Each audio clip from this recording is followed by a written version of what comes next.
Olá, muito obrigado pela sua companhia, pela sua audiência. E quem está em pauta hoje é a vereadora Mariana Conte, ela que é a presidente da Comissão Permanente da Mulher.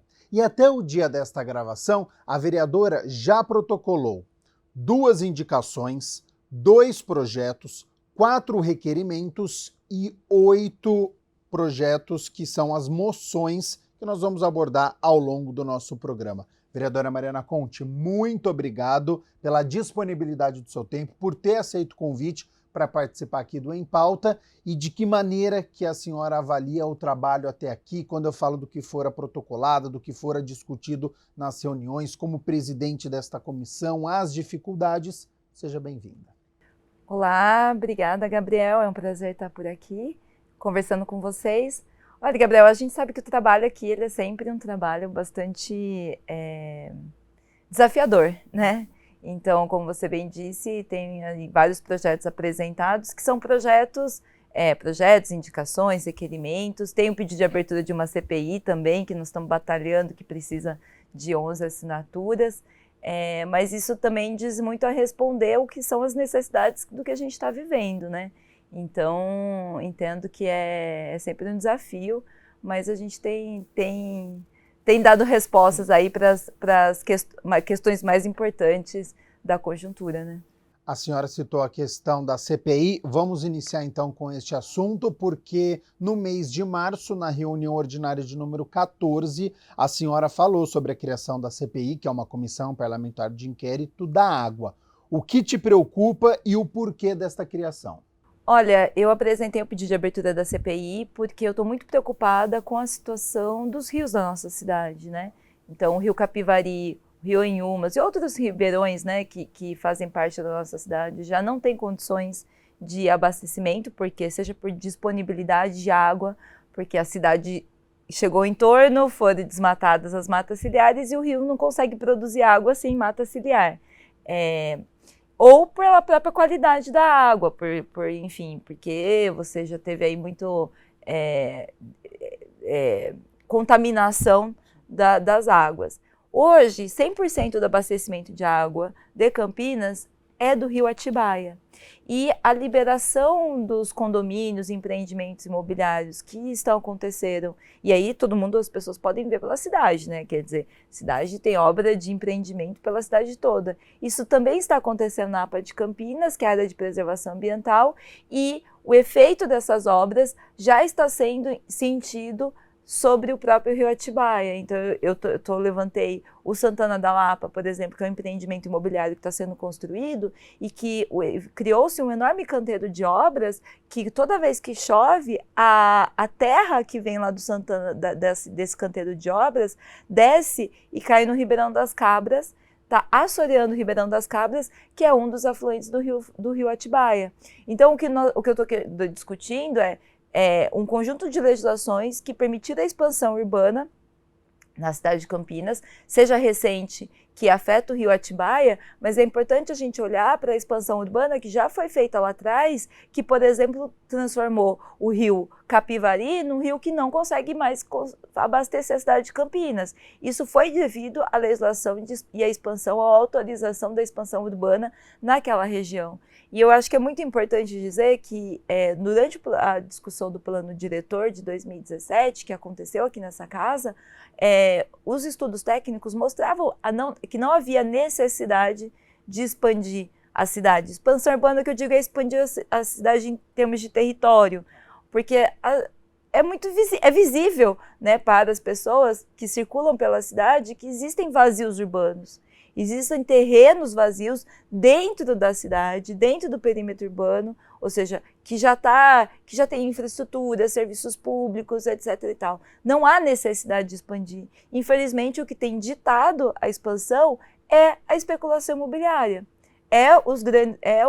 Os fundos imobiliários que têm circulado com muita voracidade na cidade de Campinas e que a prefeitura, Dário Saad, infelizmente, tem feito todo tipo de ação, e essa casa também tem aprovado vários projetos para favorecer a especulação imobiliária. Então, e o custo disso provavelmente vai ser a falta de água na cidade de Campinas. Então, exatamente para que a gente não chegue nessa situação, a minha preocupação é porque, você lembra da crise hídrica de 2015? Sim. Né? Aí chegou a vir aquela coisa, bandeira amarela, bandeira vermelha, racionamento, aumento do custo da água, tá volume morto. Então, assim, só que para se chegar naquela situação crítica, foi uma série de decisões que foram sendo tomadas. A gente não chega nessa situação crítica do nada. A minha preocupação, o que eu tenho visto é que nós podemos chegar numa situação, novamente, uma crise hídrica. Isso tem tido alertas de vários centros de pesquisa. Atibaia já teve falta de água, teve bairros que chegaram a ficar 5 dias sem água em Atibaia. Tem os nossos, esse verão foi o segundo verão mais seco desde que faz a medição histórica. Então, o único verão mais seco foi o de 2015 na crise hídrica. Isso são indícios, são sinais, porque nós temos aí a crise climática, essa onda de calor, a mudança do regime de chuvas e, ao mesmo tempo, nesse cenário, o que a cidade deveria estar fazendo? Cuidando, né? Protegendo a região que é produtora de água, protegendo o rio. Só que o que a gente está vendo é que esses empreendimentos imobiliários estão assoreando o rio, estão matando o nosso rio, o rio Atibaia, que é a única fonte de abastecimento de água da cidade de Campinas. Então, é de uma irracionalidade que eu não consigo, sabe? Eu não consigo compreender como que... E aí, o que eu estou tentando fazer, né, a ideia da CPI é porque é necessário que isso seja colocado como pauta aqui. Porque essa casa tem decidido inúmeros projetos que autorizam, que legalizam, enfim, recentemente passou o projeto 107, que, por exemplo, isenta imóveis até 500 metros quadrados, o que não é pouco, né? 500 metros quadrados é bastante, isenta de comprovar que não está tendo rebaixamento de lençol freático, né? Então, a quem interessa isso? Então, a pedido de abertura da CPI é um alerta, porque da forma como tem se feito a gestão da Saad e mesmo a maioria dos vereadores nessa casa, nós vamos ter um problema gravíssimo de falta de água. E a gente sabe muito bem que quando falta água, quem que recebe o impacto disso? São as mulheres, né? São a população periférica, porque nos grandes condomínios tem poço artesiano. A grande maioria dos condomínios tem poço artesiano. Onde que vai faltar água? Vai faltar água na torneira das pessoas que estão nos bairros mais periféricos, que já têm uma situação de vulnerabilidade social. Tem esperança ou expectativa que esta CPI aconteça este ano? Nós estamos com 7 assinaturas. Eu tenho batalhado bastante para fazer, né? Vou fazer uma audiência pública, mesmo para o pessoal, acho que é importante explicar para o pessoal de casa. Para abrir uma CPI, nós precisamos de assinatura de 11 vereadores, que é 1/3 aqui dos vereadores da casa. Então, por enquanto, consegui o apoio de 7 vereadores. Nós temos discutido, apresentado, pressionado. Eu acho que vai depender muito do processo de mobilização da sociedade, né? Porque a gente sabe muito bem que muitas vezes, quando você consegue ganhar caldo e isso vira um assunto na cidade, né? Isso pressiona os vereadores. Então, nós estamos eu estou nesse diálogo, né? E eu vou construir uma audiência pública, mesmo sem abertura da CPI, a gente vai construir uma audiência pública com esse tema, porque eu acho que é importante que não dá para alegar que não se sabia. Tem todos os estudos técnicos.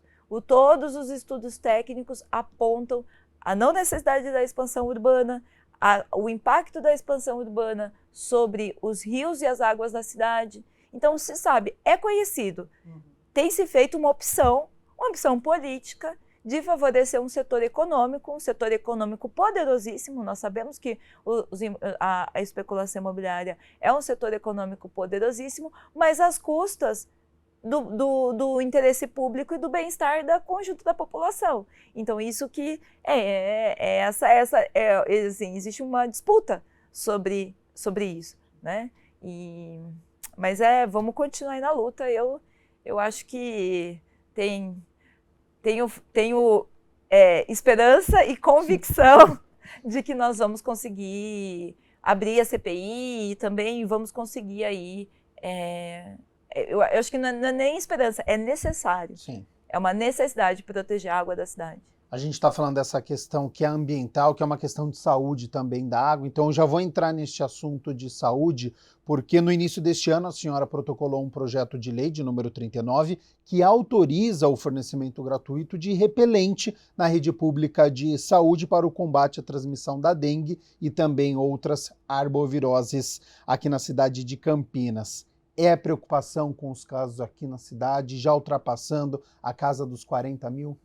Sim, e na verdade os dois assuntos têm muita relação, porque a dengue é uma doença, né? Quer dizer que ela está crescendo no Brasil todo e mesmo fora do Brasil. Estava vendo uma reportagem falando que a Argentina nunca teve tanta dengue, né? Exato. Então, na verdade, o crescimento populacional do mosquito Aedes aegypti está relacionado ao aumento do calor, da temperatura e também da urbanização precária. Porque o vetor do vírus da dengue, ele é muito adaptável à situação urbana e com o aumento do calor, da temperatura, ainda ele tende a favorecer as condições dele se reproduzir. Então, nós estamos tendo aí uma situação. A dengue é uma doença que veio para ficar, na verdade é um problema contemporâneo, vai exigir uma série de ações no futuro. Existe a vacina, o que é importante, a vacina. O Brasil é o primeiro país do mundo a adotar a vacina no sistema público de saúde. Eu entendo que vai ser um ganho muito importante. O problema é que a vacina ela vai ser um processo de distribuição gradual e a vacina ela tem 3 meses para ter eficácia completa, são 2 doses com 3 meses de intervalo entre elas. Então, para esse ano, não é o suficiente. Então, eu apresentei esse projeto para distribuição de repelentes, porque é uma política que já é bem sucedida no caso de gestantes. Já se faz a distribuição de repelentes para gestantes por conta do chikungunya, do Zika vírus, e é uma política eficaz. E muita gente já tem usado repelente, né? Muita gente já tem usado repelente no seu cotidiano, só que as pessoas estão comprando repelente. E o repelente está caro. O aumento da procura também fez subir o preço. Então, o problema é que as pessoas só conseguem usar repelente quem tem dinheiro para comprar, ou as pessoas estão deixando de pagar, estão diminuindo a cesta básica, deixando de comprar alimento para comprar repelente, né? Então, a ideia de distribuir no centro de saúde é uma política que evita o contágio, né? Para evitar o contágio, e também, aí as pessoas me perguntam, mas quem é o custo disso? Na verdade, é claro que isso é um custo, né? Isso vai representar um custo, mas quando a gente faz a conta na ponta do lápis, isso representa uma economia, porque na medida que você aumenta os casos, aumentam os casos graves que demandam internação, que demandam... Então, é muito mais barato, é muito mais caro você manter uma pessoa internada num hospital do que você distribuir repelente, né? Além do que é mais humano, né? Eu já fui internada por conta da dengue. Na epidemia de 2015, fui internada no Hospital das Clínicas da Unicamp, no corredor do Hospital das Clínicas da Unicamp, porque não tinha vaga. Então, assim, é uma situação dramática. Sim. Eu passei noites ali que a gente via as pessoas sendo, né, chegou uma hora que não tinha mais maca, né? As pessoas ficavam ali em enfermaria, corredor. Improvisada, porque você precisava tomar soro e não tinha como, né? Então, é uma situação muito, muito séria, né? Além do que também, eu acho que isso não tá em termos de projeto, né?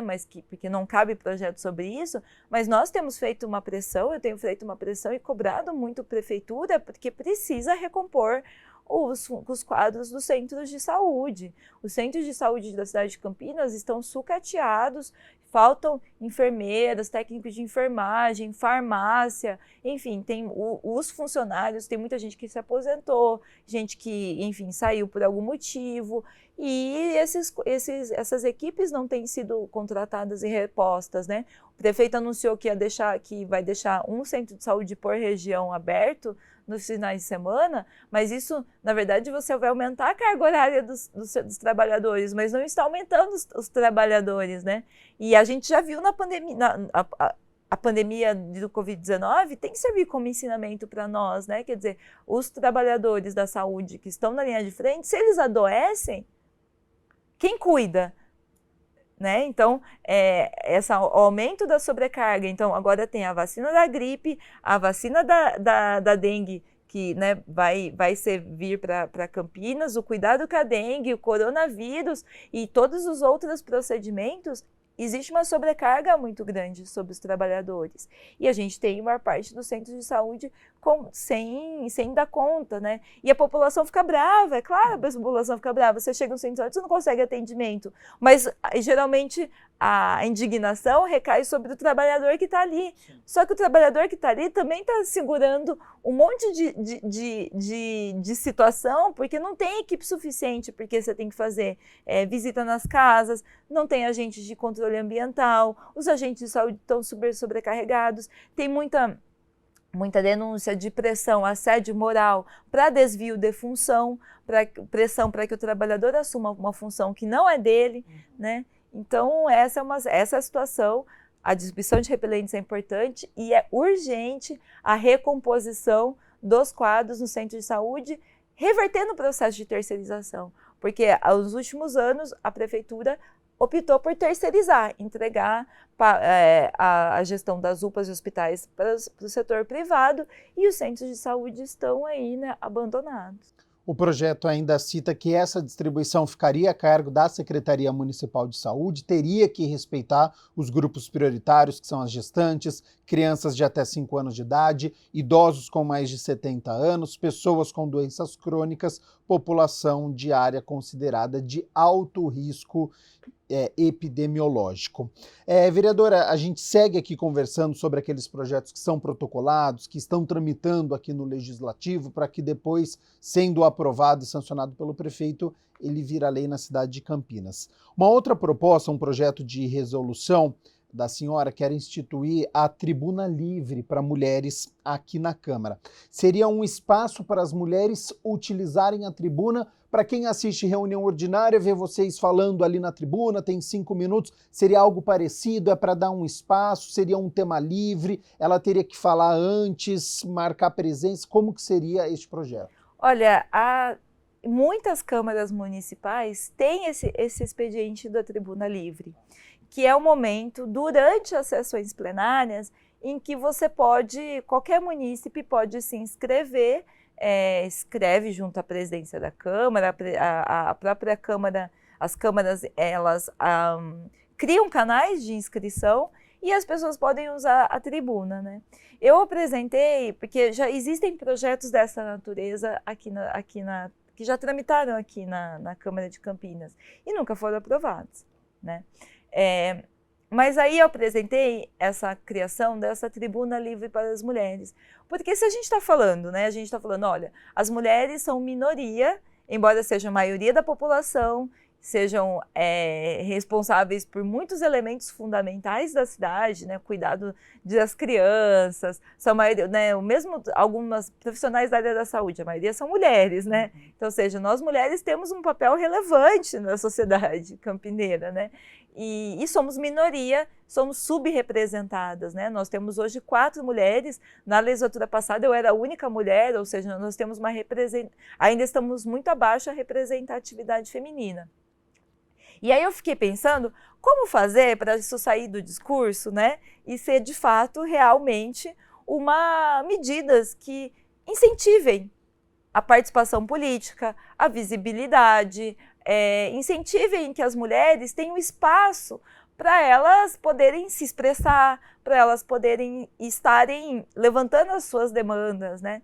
E aí surgiu a ideia da tribuna livre para as mulheres, que seria um momento uma criação desse expediente da tribuna livre, né, que eu acho que é uma medida democrática. Campinas está atrás disso, porque várias cidades, várias câmaras municipais têm Essa é uma medida democrática, e eu acho interessante que seja para mulheres. Porque aí pode acontecer, isso também aproxima a Câmara da sociedade. Então, por exemplo, você tem uma situação de um Conselho Municipal de Saúde com um problema gravíssimo, como aconteceu, acompanhei, por exemplo, o processo de luta no Boa Vista, no Centro de Saúde do Boa Vista, porque o Centro de Saúde do Boa Vista não tinha nenhum médico, chegou numa situação que não tinha nenhum médico. O Conselho Municipal fez um processo de luta, fez ato, manifestação, para que se tivesse a contratação de médicos no centro de saúde. E deu resultado. Foi contratado, a prefeitura obrigou a prefeitura a designar. Quem estava na liderança desse movimento eram mulheres do Conselho de Saúde.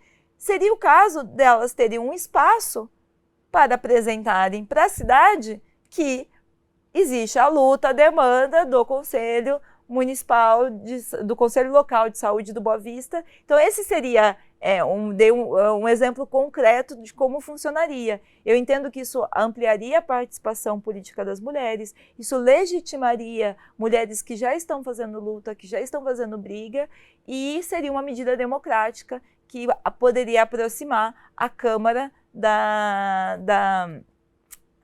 sociedade. Então, seria uma maneira de dar voz a essas mulheres, aproximando os problemas que existem na cidade da Câmara Municipal, para a Câmara também conhecer o que está acontecendo, representatividade para ter mais mulheres no Legislativo, e isso seria, por exemplo, durante o intervalo regimental, que tem 15 minutos, elas teriam este espaço, então, para poder falar? Exatamente. A maior parte das câmaras que tem tribuna livre funciona assim. Durante o intervalo regimental, você tem aí, por exemplo, né, o intervalo regimental é de 15 minutos. Tivesse 3 inscrições por sessão, que as pessoas fizessem inscrição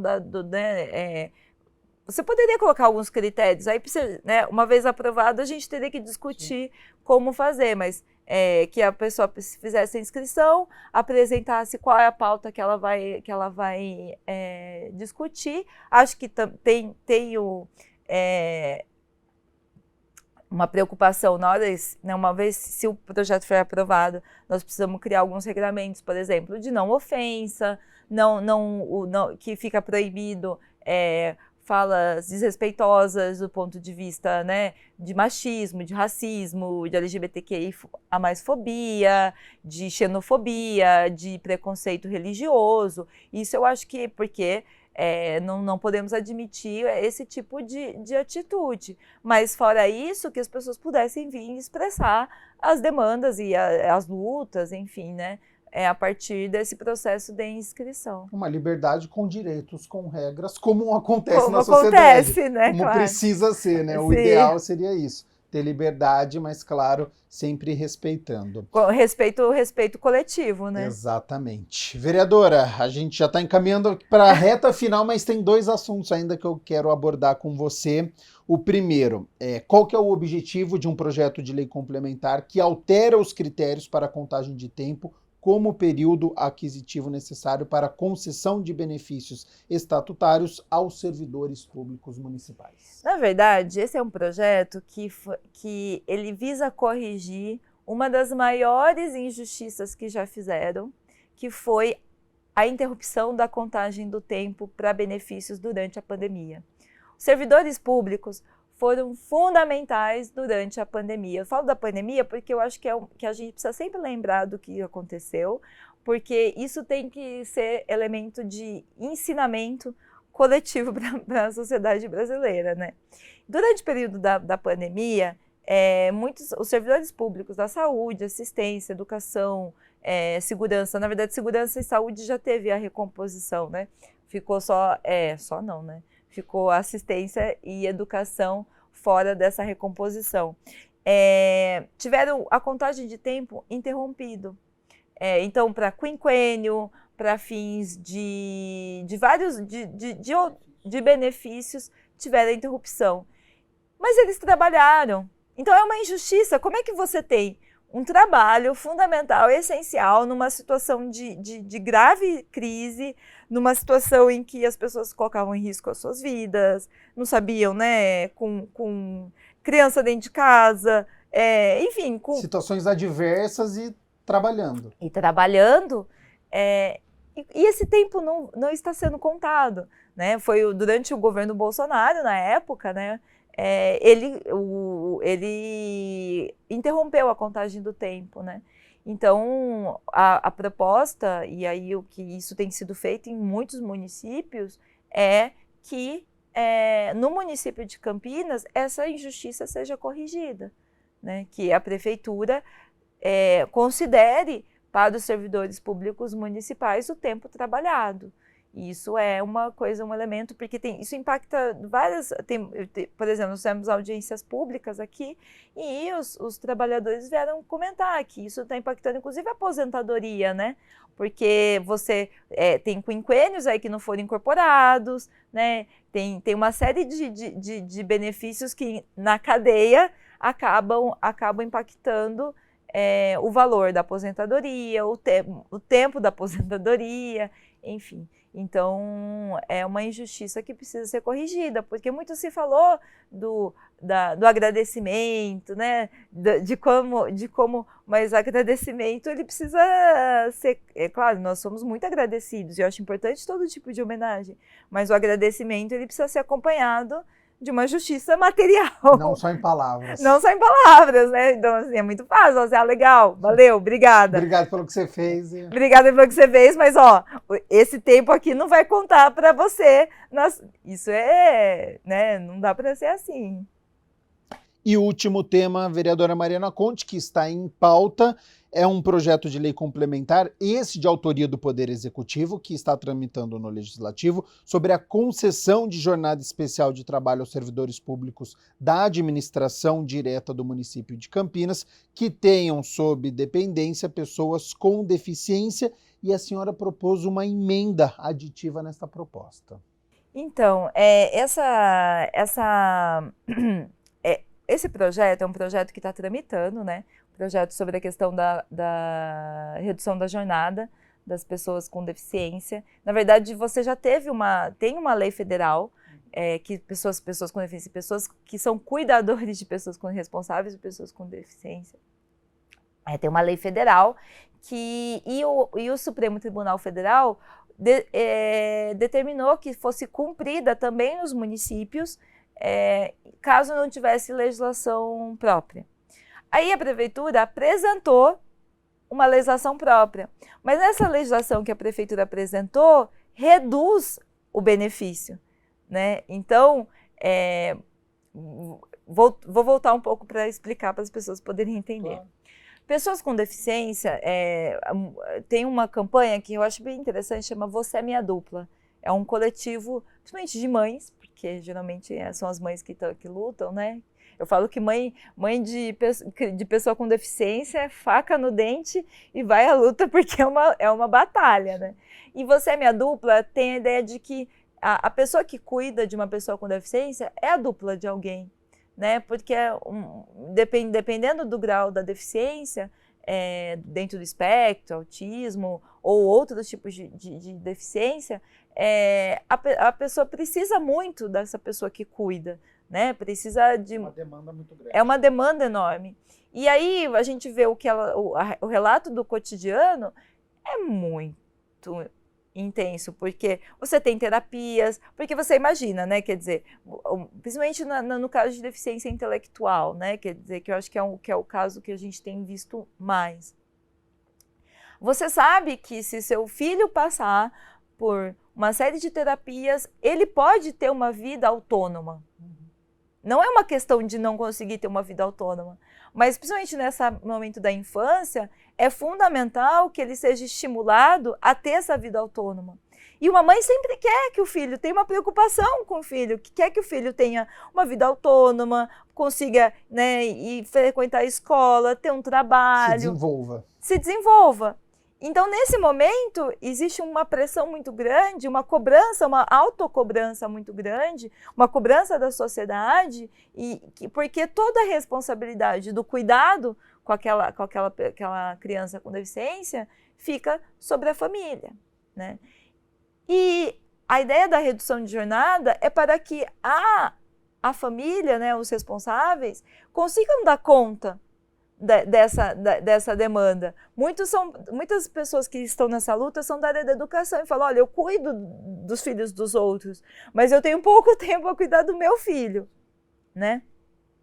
Então, essa ideia da redução da jornada para cuidadores responsáveis de pessoas com deficiência é exatamente isso, é para que seja possível que essa pessoa consiga levar o filho na terapia, acompanhar, porque não é só levar, né? Tem todo o processo do acompanhamento da família, existem demandas que são colocadas para os próprios responsáveis, né?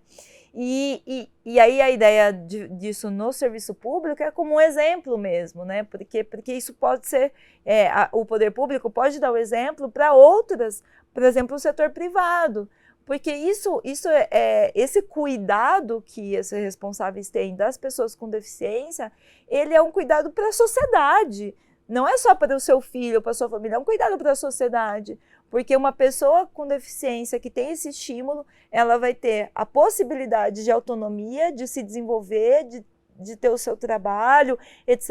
e tal, e enfim, de uma plena cidadania, né? E isso é de interesse coletivo, é uma coisa que beneficia a sociedade como um todo, né? Então, essa ideia, eu apresentei essas emendas, porque o projeto que a prefeitura apresentou, assim, colocou uma série de regramentos que, na minha opinião, reforçam o preconceito. Então, coloca, por exemplo, que se tiver tiver dois responsáveis, que são servidores, apenas um vai conseguir a jornada, ao invés de você ter equilíbrio. Você poderia ter uma redução de jornada né? Porque é claro que você precisa pegar, né? Quais são as demandas das terapias que aquela pessoa vai... Um equilíbrio, mas pai e mãe têm a mesma responsabilidade. Exato, porque se a gente sabe que no limite sempre recai sobre a mulher. E no caso de mãe de pessoa com deficiência, os relatos são os mesmos. Geralmente, os pais, é muito comum o abandono das mães e da criança, né? O pai fala que não consegue, cai fora, mas e a mãe? Aí vira mãe solo, né? Então, assim, esse projeto não pode reforçar essa divisão de gênero, né? Essa divisão de gênero no qual a mãe, a mulher, absorve toda a responsabilidade desse cuidado. Nosso tempo está esgotado, mas como eu citei na minha abertura que você é presidente da Comissão da Mulher, só para a gente poder abordar muitos desses assuntos que foram abordados aqui, eles aparecem também na Comissão Permanente da Mulher? Porque a Comissão da Mulher, ela é uma comissão que ela acaba sendo uma comissão que tem, digamos assim, ela faz interface com outros assuntos, né? Então, por exemplo, a gente teve, né, um evento aqui sobre a gente fez uma discussão sobre os 6 anos do assassinato da Marielle, né, e felizmente tivemos aí, né, um avanço nas investigações, e que foi importante, e tivemos a presença de muitas das mulheres que estão em luta por esses temas, né, por temas que são temas que dizem respeito a temas coletivos, mas quem protagoniza a luta, quem vai para a batalha, né, quem vem aqui na Câmara, quem está discutindo, quem está estudando, quem está fazendo proposição são mulheres, né? Então, no caso da redução da jornada, são sobretudo mulheres. No caso dos conselhos locais de saúde, a grande maioria são mulheres. Então, as mulheres, esses temas acabam tendo interface. Vereadora Mariana Conte, muito obrigado novamente pela disponibilidade do seu tempo. Contar aqui no Em Pauta o trabalho que está sendo realizado para quem está nos acompanhando. Já faço convite aqui para uma próxima oportunidade para você retornar para continuar contando o trabalho desenvolvido. Tá bom, obrigada, foi um prazer e estou à disposição sempre. E agradeço a sua participação e agradeço você aí de casa também pela sua companhia, pela sua audiência. Continue na nossa programação e até a próxima. Tchau, tchau.